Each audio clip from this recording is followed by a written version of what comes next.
Capítulo 9. Retorno à modéstia cristã. Porque fostes comprados por preço, agora, pois, glorificai a Deus no vosso corpo. 1 Coríntios 6, 20.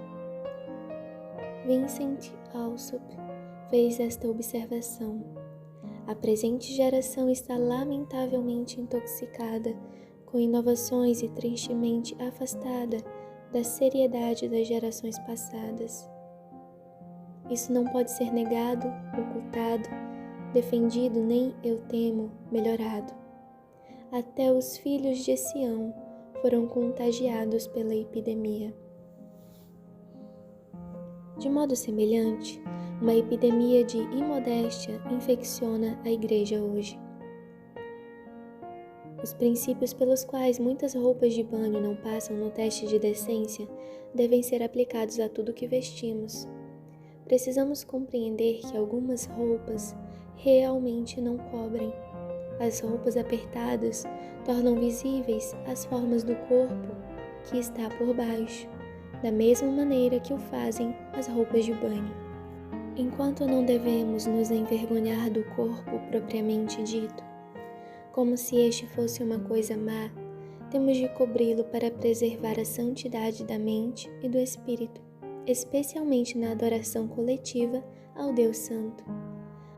Acima de tudo, os homens têm de aprender a dominar o seu coração e olhos, bem como a ensinar a sua esposa e filhos com os princípios corretos da modéstia. Embora as mulheres sejam vulneráveis a usarem roupas indecentes e sensuais, o esposo e pai é responsável pelo que as mulheres vestem em seu lar. Homens e mulheres crentes precisam estudar este assunto e orar com fervor a seu respeito, pois necessitamos verdadeiramente de um retorno à modéstia bíblica. Por que usamos um ou outro estilo de roupa? John Bunyan apresentou a questão da seguinte maneira: por que muitas mulheres saem de casa com os ombros desnudos e seios à mostra? Por que elas pintam o rosto, esticam o pescoço e usam todas as formalidades às quais são levadas por suas fúteis imaginações? É para honrar a Deus e adornar o Evangelho? É para tornar o cristianismo atraente e fazer os pecadores desejarem a salvação? Não. Não, pelo contrário, elas o fazem para satisfazer suas próprias concupiscências. Creio também que Satanás tem atraído mais pessoas ao pecado de impureza, por meio do esplendoroso desfile de roupas requintadas, do que poderia ter atraído sem a utilização de tais roupas. Fico admirado ao pensar que as vestes no passado chamadas vestes de prostitutas certamente não eram mais sedutoras e tentadoras que as roupas de muitas cristãs professas de nossos dias. O mesmo poderia ser dito hoje, querido leitor. Examine seu próprio coração. Por que você se veste da maneira como se veste? O clamor das feministas é: este é meu corpo, eu faço o que quero. O clamor dos evangélicos modernos é: esta é a minha liberdade, eu faço o que quero. Contudo, a declaração das Escrituras é: acaso não sabeis que o vosso corpo é santuário do Espírito Santo, que está em vós, o qual tendes da parte de Deus, e que não sois de vós mesmos? Porque fostes comprados por preço. Agora, pois, glorificai a Deus no vosso corpo. 1 Coríntios 6, 19 a 20. Se você é crente, isto significa que não pertence a si mesmo. Todo o seu ser, corpo e alma é propriedade adquirida por Jesus Cristo. E o preço pago pelo seu corpo foi o traspassamento do corpo dele. Isto é o meu corpo que é dado por vós, fazei isto em memória de mim. 1 Coríntios 11, 24, Mateus 26, 26. O seu corpo pertence a ele, O Senhor Jesus o redimiu mediante o seu precioso sangue na cruz do Calvário. Temos de pensar bem na maneira como adornamos esta propriedade adquirida pelo sangue do Senhor Jesus. Sem dúvida, nesta altura alguns dirão: isso é legalismo. Exortar os filhos de Deus a cobrirem seu corpo não é legalismo, porque a modéstia é um mandamento das Escrituras. O desejo do coração regenerado é honrar o Senhor Jesus e fazer tudo o que lhe traz glória, por obedecer os mandamentos dele. Aquele que tem os meus mandamentos e os guarda, esse é o que me ama. Quem não me ama não guarda as minhas palavras. João 14, 21 e 24. A glória de Deus e o amor por Cristo devem ser os motivos primários de tudo o que falamos, realizamos e pensamos, e isto inclui o que vestimos. Apresentei-lhe as Escrituras, bem como fatos históricos. Esforcei-me por deixar que os escritores de moda falassem por si mesmos, com clareza. Espero que tais coisas o tenham levado à reflexão, bem como ao amor e às boas obras. Mas como mencionei antes, se você acha incorreta a definição de modéstia ou antibíblicas as conclusões deste livro, então investigue com empenho e ore, até que o Senhor lhe dê algo melhor. Todavia, não deixe de orar. Por amor a Cristo, ore. Nunca é legalismo exortar os filhos de Deus a obedecerem ao Senhor Jesus, em conformidade com a palavra dele. Ore e medite no eterno propósito do Deus Todo-Poderoso. Porquanto, aos que de antemão conheceu, também os predestinou para serem conformes à imagem de seu Filho. Romanos 8, 29.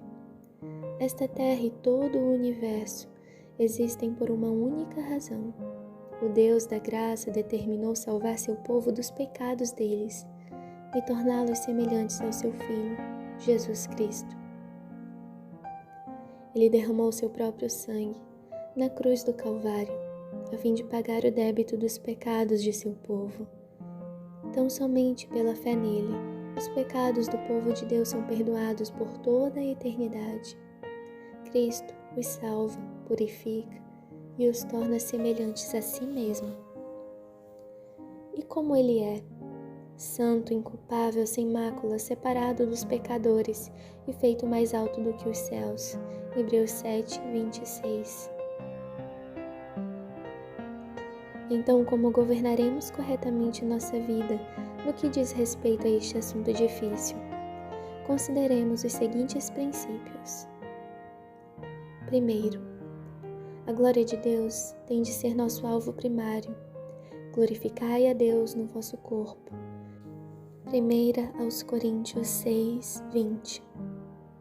Tudo o que fizerdes, seja em palavra, seja em ação, fazei-o em nome do Senhor Jesus. Colossenses 3, 17. Segundo, o amor pelo Senhor Jesus tem de ser nosso motivo. Nós amamos porque Ele nos amou primeiro. 1 João 4, 19. Terceiro, lembrar que somos templo do Espírito Santo e que não pertencemos a nós mesmos, tem de ser o princípio que nos disciplina. Não sabeis que o vosso corpo é santuário do Espírito Santo, que está em vós, e que não sois de vós mesmos? 1 Coríntios 6,19. Quarto, o amor para com os outros, a preservação da pureza neles e em nós, e o desejo de não provocar neles a cobiça devem ser nosso alvo consequente. O amor não pratica o mal contra o próximo, de sorte que o cumprimento da lei é o amor. Romanos 13:10. Que o Deus de misericórdia nos conceda arrependimento, onde temos pecado neste assunto. Seja honesto consigo mesmo e com Deus, querido leitor. Você tem realmente considerado este assunto com seriedade? qualquer de seus irmãos e irmãs em Cristo tem orado com fervor, pedindo ao Senhor que lhe mostre como um filho de Deus deve se vestir? Se não, insisto de todo o coração que você o faça. Arrependa-se de qualquer mundanismo que achar em seu coração. Arrependa-se das ocasiões em que se veste para a contemplação dos homens e não para a glória de Deus. Hoje, muitos estão defendendo corajosamente o Evangelho da graça soberana de Deus. Estão declarando com clareza, em muitos lugares, a gloriosa verdade da salvação pela fé, tão somente em Cristo. Estas verdades maravilhosas e transformadoras devem produzir um povo modesto, santo e humilde, um povo distinguível deste mundo perdido e condenado. Portanto, minha fervorosa oração é que amemos intensamente o Senhor Jesus e uns aos outros, que nos esforcemos a manter a unidade da fé e tenhamos vidas que magnifiquem a graça salvadora de nosso bendito Redentor. Vivamos de maneira sensata, justa e piedosa no presente século. Tito 2, 11 ao 14. E jamais neguemos estas preciosas verdades que amamos, por nos prendermos às formas e modas deste mundo perverso e sua nudez pecaminosa. Glorifiquemos a Deus em nosso corpo e em nosso espírito, os quais pertencem a Ele. 1 Coríntios 6, 20. E para a glória de Deus e por amor ao Senhor Jesus Cristo, retornemos à modéstia cristã.